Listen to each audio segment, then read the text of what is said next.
So science fiction writers and, to a lesser extent, futurists, when they write about the future, they're really talking about the present. Inevitably, they're talking about the present. Even when they don't know they're talking about the present, they're talking about the present. Let me step back one step here. For those of you who aren't native English speakers, I am a very fast talker. You have a dispensation from me, if I talk too quickly, to do this, and I will slow down. So science fiction writers, futurists, and other people who purport to be thinking about the future are inevitably thinking about the present. One of my favorite examples is a famous science fiction writer named Isaac Asimov, who began writing in the 30s and was one of the great old men of science fiction, one of the founding fathers, and who is perhaps best known for his stories about something called the Foundation. The Foundation was a secret society that gathered together and figured out what humanity's destiny should look like, and then set in motion a series of controls so that they could establish the future of humanity, nudging it here and there through the next several thousand years to save it from itself. Now, Asimov thought that he was writing about a burgeoning hard science of sociology, a quantifiable sociology that would allow you to predict the motion of societies in the same way that we predict the motions of planets and comets. But really, looking back, it seems pretty clear that where Asimov's inspiration came from and what his future society most clearly resembled or closely resembled were things like the New Deal of the Roosevelt administration in America, something that had been of great interest to him as an immigrant to America from the former Soviet Union, in which a group of wise people gathered around a table and decided what the future of the nation should be to lift it out of depression and set in motion a series of interventionist policies to guide the course of society. And it seems that Asimov felt like this was going to be the future, even though it was, in fact, his present. Now, this writing about the future, writing about the present in the guise of writing about the future, is even more present in a related field, not science fiction literature, but science fiction film and television, which is really best understood as a different genre with very different constraints and very different trappings. It is less concerned with extrapolative rigor, that is to say, setting down a series of precepts and then setting out a series of steps that take you forward from those precepts into some future that's imagined, and more with feeling futuristic, that is to say, delivering the cinematic experience of being in the future rather than the intellectual experience of envisioning it. So let me give you some examples here. We're all familiar with the Star Wars franchise. Star Wars, when it first came out, was hailed as a new direction in realistic portrayals of the future. The realism that was hailed about it was the grit, the dirtiness. It was a future in which the spaceships had stained floors and dents, and in which it was no longer the seamless, curvilinear future of something like 2001 or Rollerball, but rather a future that rather resembled the present, in that it was replete with the stains and pockmarks that indicated that people inhabited it, that it wasn't a mere museum piece or set, but rather a world. But Star Wars was not particularly concerned with realism in its technology. Take, for example, my favorite, R2-D2, a robot who is artificially intelligent, a robot who is in possession of a rather impressive arsenal of weapons and interfaces, who can connect himself to the Death Star and pwn its computer systems, penetrate its firewall, and take over the system, but who has not been fitted with a $3 voice chip, a $3 text-to-speech chip, as we've seen in many of the robots here in Roboexotica. There is nothing particularly rigorous about a future in which we build robots that are as intelligent as us or more, but don't bother to give them the capacity to speak except in comedic Harpo Marx whistles. This was more concerned with feeling like a future than being like a future. But even more untrue to the idea of an extrapolated future was the idea that there is a military conflict over resources in a universe in which faster-than-light travel is possible and indeed quotidian. It's hard to imagine what resource you would fight over in a universe in which you can break the speed of light. It is an infinite universe, after all. One presumes that practically every element you can imagine is present in infinite abundance.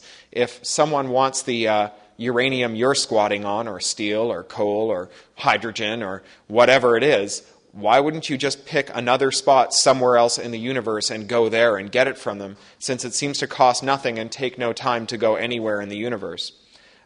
Even worse on the interstellar travel front are the poor, benighted crew of the Starship Enterprise, as envisioned by Gene Roddenberry, and then subsequently by a series of people operating that franchise on behalf of Paramount and its corporate masters. The Star Trek franchise was particularly bizarre in the way that the technology was handled. For one thing, we have from the very beginning in Star Trek faster-than-light radios and transporter beams that can disassemble human beings, turn them into a series of bytes, and then reassemble them in arbitrary locations apparently by doing something like entangling the particles at some distant spot. One wonders then why the Enterprise had a crew at all, rather than just some transporters and a radio link. It would be something perhaps the size of a soccer ball, and it would travel faster than the speed of light to arrive at some distant rock that it wanted to explore. When it reached it, it would beam multiple copies of the most efficient crew member that was present in the Foundation, 27 Captain Kirks, and they would all be beamed onto the surface of the planet, where they would have an adventure. If any of them should die while on the planet, or meet with any misfortune, like a paper cut or a bad uniform, or even if he just really needed to take a crap, rather than slowing down the mission so that he could drop his drawers and find a space rock to squat behind, you would just beam an empty coloned Kirk back down.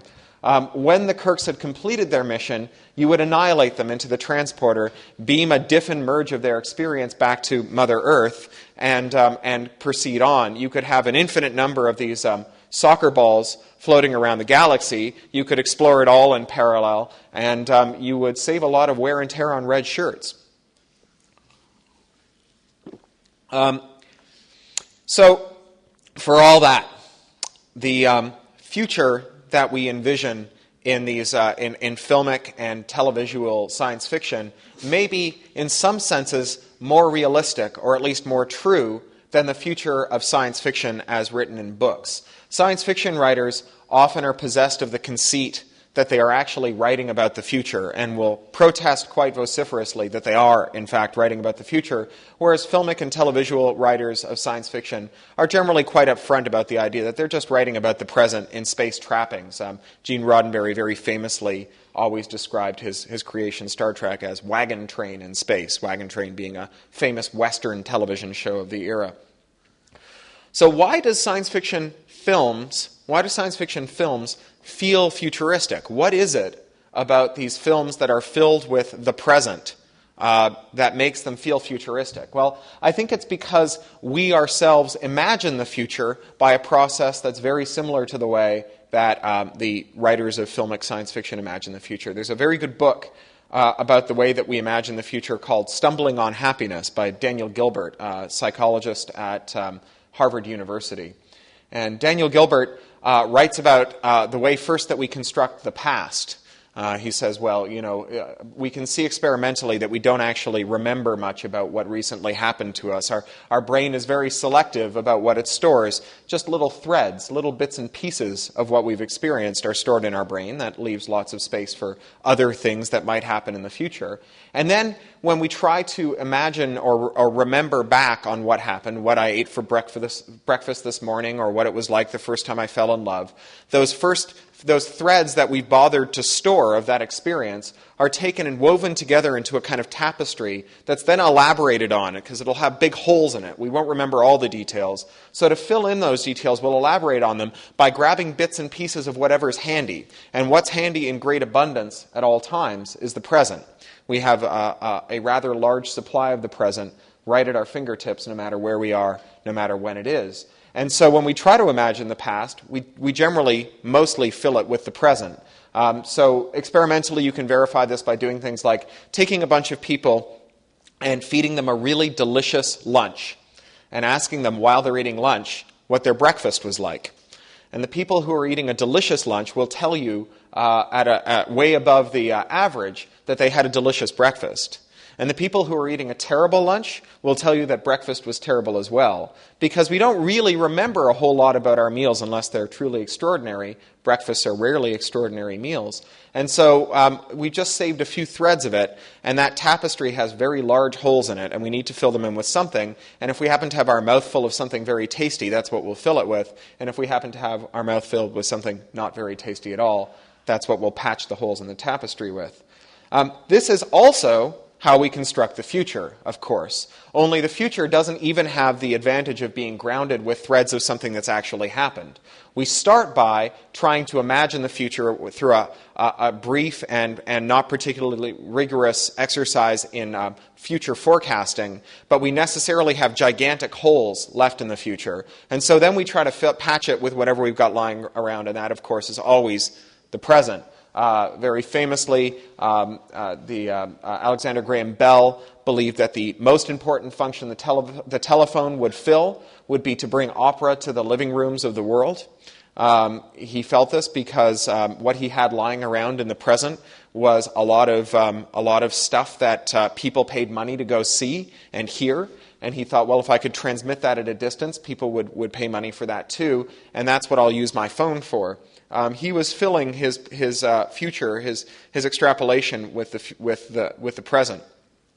So there have been vogues in how we imagine the future that have been determined by our different presents in the years gone by.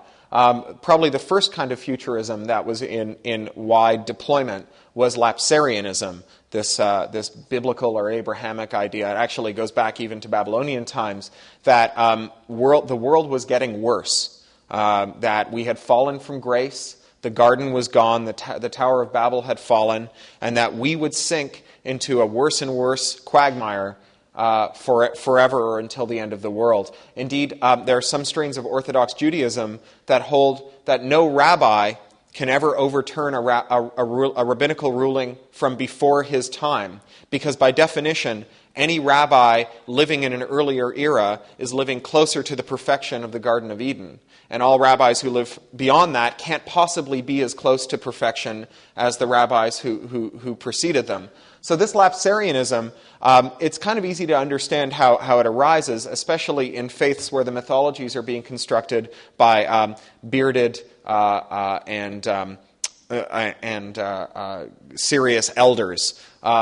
Once you hit whatever the lifespan is, times decimal 8, so call it 35 if you're living in ancient biblical times, or today, once you hit about 60 or 70, once you hit that age, it becomes really easy to believe that the world is going to be a worse and worse place. After all, didn't things used to taste better? Didn't you used to be able to hear more? Weren't the smells more vivid? Weren't the people more beautiful? Weren't things more readily understood back in that golden era? Weren't the children more obedient when you were a child? It's really easy to believe that Lapsarianism is the order of the day, that the universe is unwinding as your own body begins to unwind, and to imagine that we are headed towards a worse and worse universe.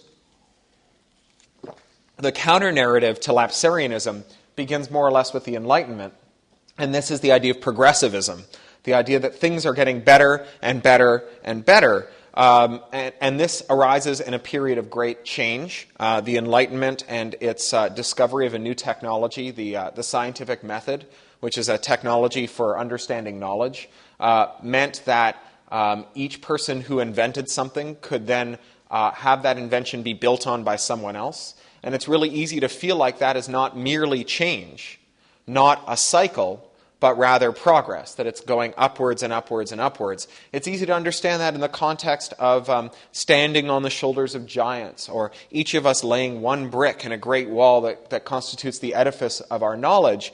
Progress becomes a natural metaphor for understanding the world, and things are going to get better and better and better. But all systems have a boundary condition. Everything must come to an end, all good things and all bad things. So in the case of Lapsarianism, things will get worse and worse and worse and worse and worse and worse and worse and worse, but eventually they'll run out of worse, right? Eventually there's none more worse. And when you reach none more worse, you have the apocalypse, right? That's when the universe ends. And the apocalypse is the only conceivable boundary condition for lapsarianism. Things just have to get worse until there's kind of, the war between heaven and hell, and then the system reboots, or we go to heaven or something. And that has to follow from a lapsarian point of view. But progressivism has to have its own apocalypse too, because if things get better and better and better and better and better and better and better and better and better, eventually they've got to get so good that they just kind of pop like a balloon that's been overinflated. So what does the progressive apocalypse look like? Well, we have in written science fiction, I think, the first inklings of the progressive apocalypse. There's a very good science fiction writer named Vernor Vinge, and Vernor coined the phrase the singularity, by which he means the time at which our model of the world breaks down when it tries to model a future that contains entities smarter than human. This is the end of humanity and the end of history, the moment at which we stop being things that are recognizable as human, the moment at which we can stop having a dialogue with the future, because the things that happen in the future will be inconceivable and incomprehensible to we pre-singularity ancestors, we proto-humans who inhabit the world before the singularity. And this idea that we can't predict the future anymore once the singularity arrives is best understood as the progressive apocalypse, the moment at which things pop because they've become far too good. And it models many contemporary phenomena. So if Vinge is not really writing about the future, what contemporary phenomena is he writing about? Well, for one thing, we have lots of contemporary breaks with history. We have institutions that are crumbling under the onslaught of great change brought about by technology. So take, for example, the changes that are arising because the intuitive ideas of internet natives, people who are raised on the internet, are different from the intuitive ideas, the things that we accept as common knowledge, of people who weren't raised on the internet. Copyright's a good example of this. It's a field that I do a lot of work in.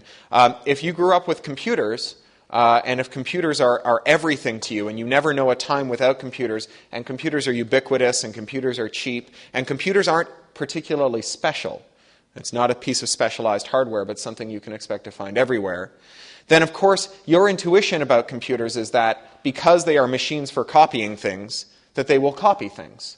Right? That doesn't seem like an unreasonable conclusion to arrive at if you spend your whole life around the world's most perfect copying machine. Now, people who grow up before the computer are apt to believe that copying machines have some means by which they can be restrained, because copying machines are elaborate, they're expensive, and they're off limits to many people, and so they can be regulated. And we say things like, buying a book does not confer the right to copy the book. Well, this is probably technically true as a matter of law. Buying the books have not conferred the right to copy the book. But the reason that it was easy to make this a matter of law for the last several centuries is the same reason that buying a book does not confer the right to etch it into the surface of the moon with a high-powered laser is an easy law to enact. It's unlikely that anyone will try to break it.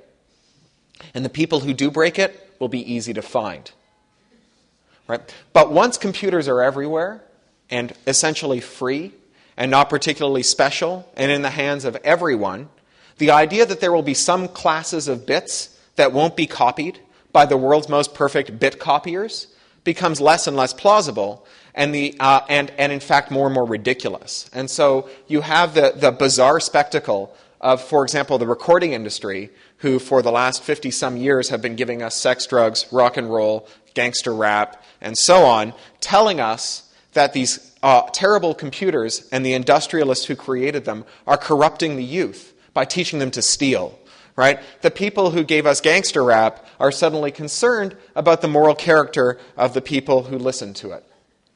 So That's one example of a singularity arising, where you have two groups of people who essentially have nothing to say to each other anymore, no common basis for communication about really fundamental notions about how the world works.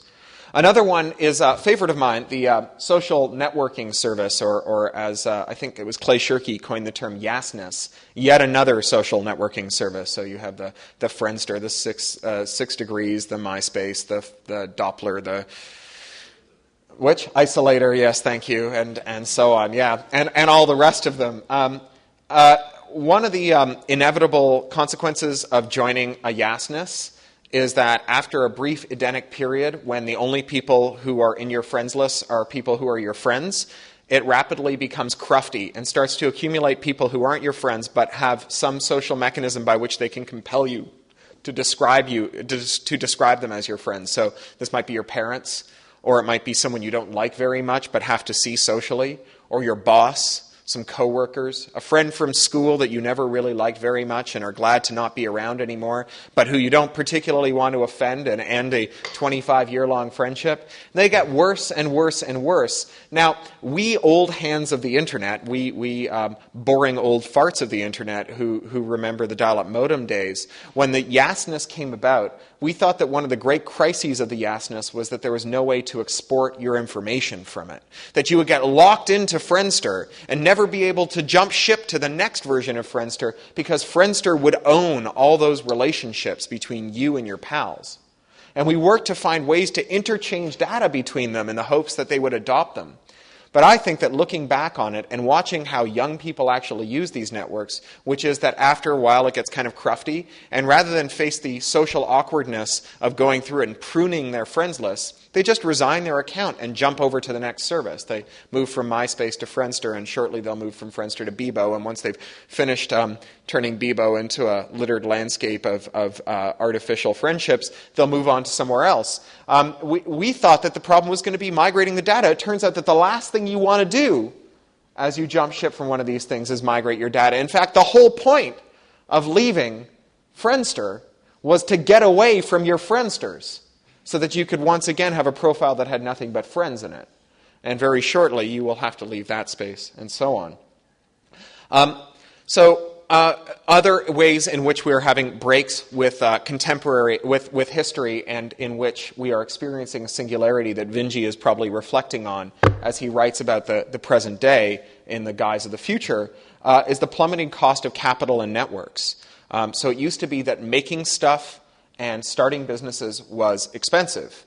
It used to be that you needed to raise a lot of money to go into business, doing something global, for example. If you wanted to have customers all over the world, that would cost a lot of money. If you wanted to do stuff that involves servers, it would involve a lot of money. If you wanted to do stuff that involved high availability networks, it would involve a lot of money. These days, the largest expense in most technology startups is marketing, because the cost of actually developing the technology has gotten so small that you have an infinite field of competitors, and so you have to spend nigh infinite sums of money to make your technology heard above the rest of them. And so as a result, the investors, the people who have historically backed high-tech startups, are walking around with their pockets bulging with billions, unable to find anyone who needs them. Right? They find themselves talking to tech startups and saying, well, we do a minimum investment out of our $1 billion fund of $1 million in the angel round. And them saying, $1 million, my entire startup cost to date to get myself to revenue and 500,000 users was $10,000 in sweat equity. What am I going to do with your $1 million? How much of my company will you end up owning if you give me $1 million? What I need is about 15 grand. Right? Well, no one wants to spend $1 billion in $15,000 increments. You'd be spending for a long time. You would exhaust the due diligence hours remaining between now and the heat death of the universe. So as a result, you have a lot of people trying to figure out how to spend money and spending it really stupidly, dropping giant wads of money into technology businesses that hackers are building essentially for free. Other areas in which we are finding a gap that may represent the singularity, the Vingian singularity, are the widening gaps between the rich and poor, and the idea that increasingly we have less and less to say to each other as the rich-poor gap gets wider and wider and wider. And obviously that's a trend that's been unfortunate and underway for some time now. James Hughes in Citizen Cyborg proposes that we may soon face another one of these gaps that will make the rich-poor gap look quite small by comparison, and this is where he indulges again in some interesting bit of futurism, and that's the old-young gap. Jim supposes that we will arrive at a time in which in vitro fertilization based on our knowledge of the genome will become the order of the day, and that means that from year to year, the likelihood of you falling prey to some genetic defect will decrease as we understand more and more about the genome, as we throw more and more cycles at the genome. And that means that the quality of life gap between people, the biggest determinant of it may not be how much money you have, but what era you were born in. In other words, that being born 20 years after your parents may mean, or 25 or 30 or 35, may mean that there are 50 cancers that they'll be prone to that you'll never get, and 16 kinds of heart disease, and maybe a faulty memory, astigmatism, keratoconus, bad knees, and a propensity to take food off of other people's plates. And all of these things will have been flensed from your genome, which will mean that you will enjoy a much higher quality of life than your parents will. And changes that we make to the germline enshrine classes of people in ways that make social classes look particularly fluid and unimportant. So the singularity is the boundary condition on progress. It's the point at which we reach the end of how much progress we can make. But what does that mean? Why is it important? Well, it's important to remember as we consider trendy and interesting ideas out of science fiction and futurism like the singularity, that these are metaphorical and not predictive, and that the alternative, the literal interpretation of futuristic predictions, leads to dumb ideas. Some of you were at Tog Show last night, and I talked a little about William Gibson's idea of cyberspace. William Gibson freely admits that when he came up with the idea of cyberspace, he was not trying to predict a future. He was rather trying to speak metaphorically about a space that seemed to be emerging in the technological world. He said it was the place that you seemed to go to when you had a telephone conversation, or the place that video game players were trying to visit when they thrust their chests towards the consoles of the games that they were playing in arcades. But a lot of people took him at his word and set out to develop metaphorical information spaces that were graphically represented as high-resolution 3D worlds. That was largely a dead end, whereas the development of cyberspaces that were metaphorical, conversation spaces and so on, grew and grew and grew. Another example of literal interpretation leading us down the garden path or leading us to disaster is the idea of the information economy. In the 70s and 80s, we were all convinced that we were leading up to an information economy because information technology was growing by leaps and bounds. And we assumed that an information economy would be like a coal economy. And in a coal economy, you buy and sell coal. So in an information economy, you buy and sell information. Well, buying and selling information in the way that you buy and sell coal means that you have to become it has to become progressively easier as information technology spreads to control information, right? To stop people from acquiring information without paying for it. And that turns out to be exactly wrong. The more information technology that you have, the harder it is to exclude people from information. The more people there are who have computers, who know how to use them, who know how to Google for the ripped version that's been put up as a torrent rather than having to even figure out how to break the DRM themselves, the harder it is to exclude people from information. And yet for 20 years now, we've been making information policy and economic policy grounded on the idea that the future of all our nation's economies was going to be in buying and selling information, not in being able to do anything but buy and sell information. So science fiction is great stuff. It's good art. It's important social commentary. But if it ever predicts the future, it will be an accident. Thank you.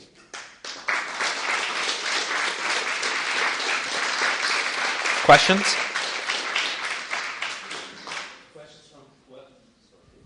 Have you ever accidentally predicted the future?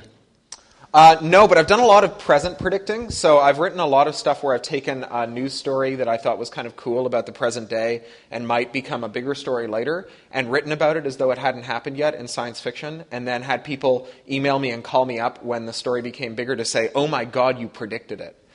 So, for example, gold farming, which is the practice of hiring people to work in virtual worlds at very low wages, repetitively clicking to generate gold in worlds like World of Warcraft, which can then be sold to richer players on eBay and other places. I wrote a short story about someone who unionizes gold farmers, and called Anda's Game. And as the gold farming story broke and broke again, because it's a good kind of crunchy technological human interest story, the vision of rooms full of Chinese children being forced to play World of Warcraft for 16 hours a day to craft shirts that can be sold for gold, and then that gold in turn sold to rich North Americans is really it's really crunchy. The news stories like it, and as that happens, every time that happens, I get all this email telling me that I'm a super duper predictorator of the future, and I'm even better than Nostradamus.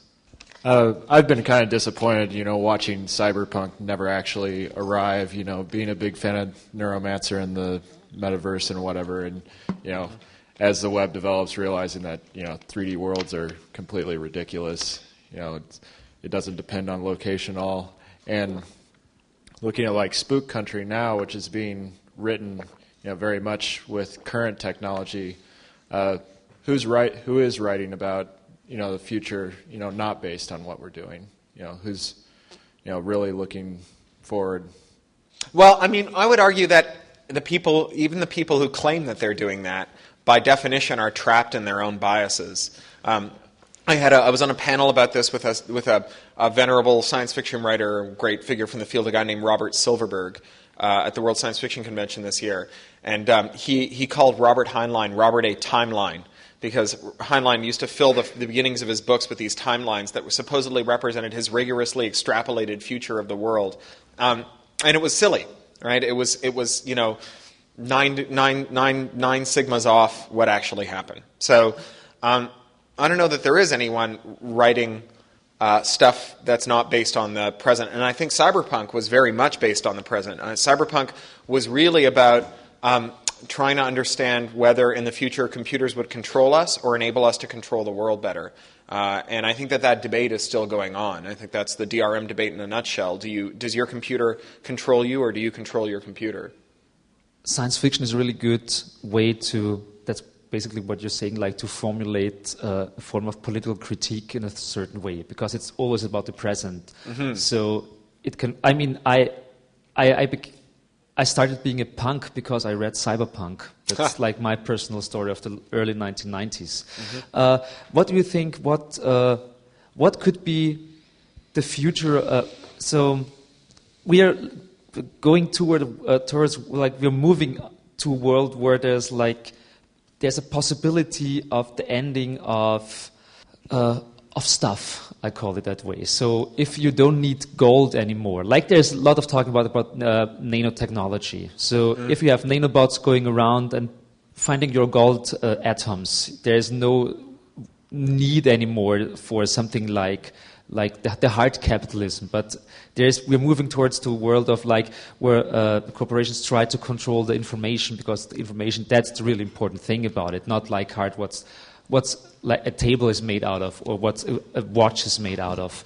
What do you think about that? So I expect that nanotech's going to be a lot weirder than anything that we dream up when we say, oh, well, nanotech is going to make gold irrelevant. I mean, gold is already irrelevant. We don't have gold-backed currencies anymore.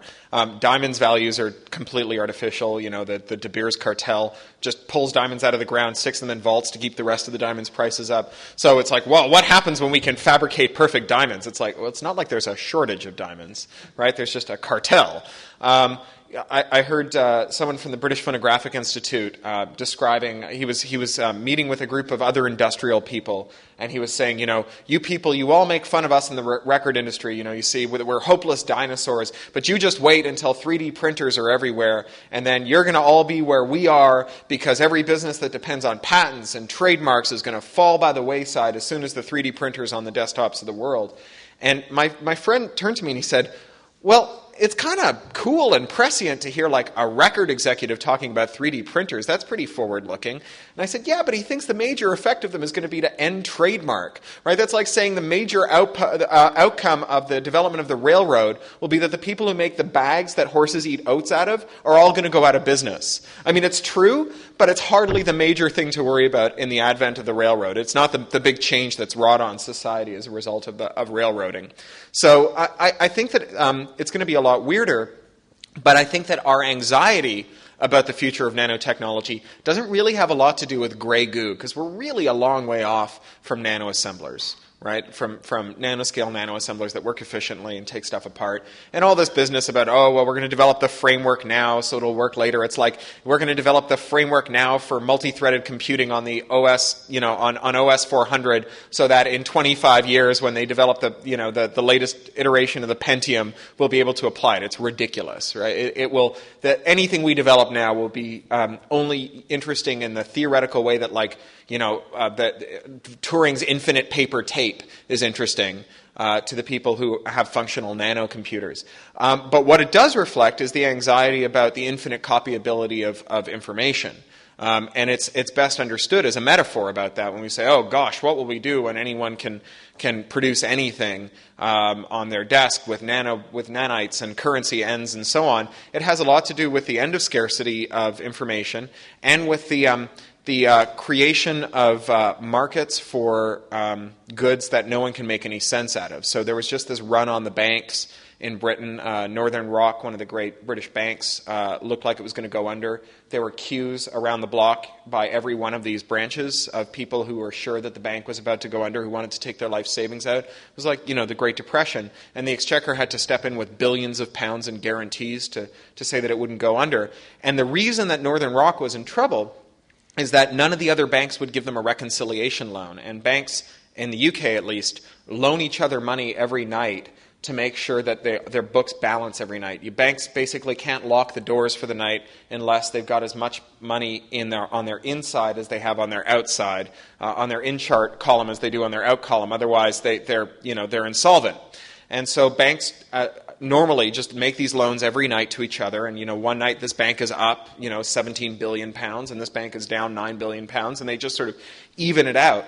But the banks understand that all of them are these days tying up enormous amounts of capital, possibly fatal amounts of capital, in exotic instruments that no one can make any sense out of. So mostly this relates to the subprime mortgage market, where you have people going around to people who have no money and can't afford to buy a house, especially in an overinflated real estate market, and saying, let us give you the money to buy a house. You're a terrible risk. And then they take that mortgage, £500,000 over 30 years, and then they break that up into 10,000 pound parcels, and they sell them to people for £8,000. And then new brokers take those 8,000 pound parcels and they put £1 million worth of them together and then break those up into 10 parcels again. And then they trade those. And then they trade futures on those. So that's a bet about whether the value of these parcels is going to go up or down. And then they trade derivatives of futures of those, which is essentially a bet on whether or not bets about these parcels of divided bad debt are going to go up or down. And this is where the majority of the capital for these banks are tied up. So we have an economy that is currently based essentially on people rolling dice and generating random numbers and betting on tulip bulbs. And it's unsurprising that when we start talking about nanotechnology, people go, well, won't the economy collapse when all the important commodities are suddenly rendered nonsensical? It's like, well, yeah, welcome to the economy. That's the thing that we're worried about. It's not the future in which potatoes can be produced at the press of a button. It's the present in which gold and real estate and all other markets have been replaced by exotic derivatives that no one, including the people who trade them, understand. Okay, so the one thing that seems to be continuing to come through is that we're moving from an economics of scarcity into basically abundance, and the various industries are simply having a difficult time coming to terms with that. When you mentioned the information economy and the people trying to think that they could buy and sell information, and that would be the basis of the business, that, of course, DRM is the result and a way of trying to maintain scarcity. Are there any industries out there with a clue? Yeah, that you've run into? I mean, obviously the music industry is clueless. Right. Where is the cluefulness? Well, there are lots of sub-industries emerging within the industry, so I don't think it would ever be otherwise. That it's probably naive to think that the entire record industry was going to pick up and change, but what would probably and more likely happen is that significant participants in the record industry would suddenly go, oh yeah, no, suing our fans bad, no, okay, you guys go keep doing that, see you later, I'm going to be over here not suing my fans. And there seems to be more and more of that. And what's really interesting are the people who are picking up some of the slack, who are historically part of the industry, but not the part that relies on scarcity, like or artificial scarcity or restricting copying, like concert promoters. So Madonna has just laid off her record label and hired a concert promoter. What's really interesting about concert promoters is the more copies there are of Madonna's music, the more money they make. Right? If there are heptillion copies of Madonna's music, if the demand reaches that point, then the price of Madonna concert tickets can go up to some extremely large number. Right? And so the concert promoters make more money. So is it surprising that Madonna has contracted with a concert promoter to produce and distribute her recordings? Well, of course not. Right? These people are in the business of capitalizing on abundance in recordings. That's what concert promotion is. It's capitalizing on abundance in recordings. Historically, we've traded real abundance in recordings for some profit from selling the recordings. But if you can make up that profit by just throwing away the scarcity, then by all means, away you go. All those people who are doing advertising-based businesses on the internet, whatever you feel about advertising and how invasive it is or not invasive it is, those people are essentially embracing a world in which more copying makes them more money, more reading makes them more money, more traffic makes them more money. Anyone who's got a full-text RSS feed, I think, is living in the post-scarcity universe. I guess, thank you very much, Cory Doctorow. Vielen The Dank. big non-predictor.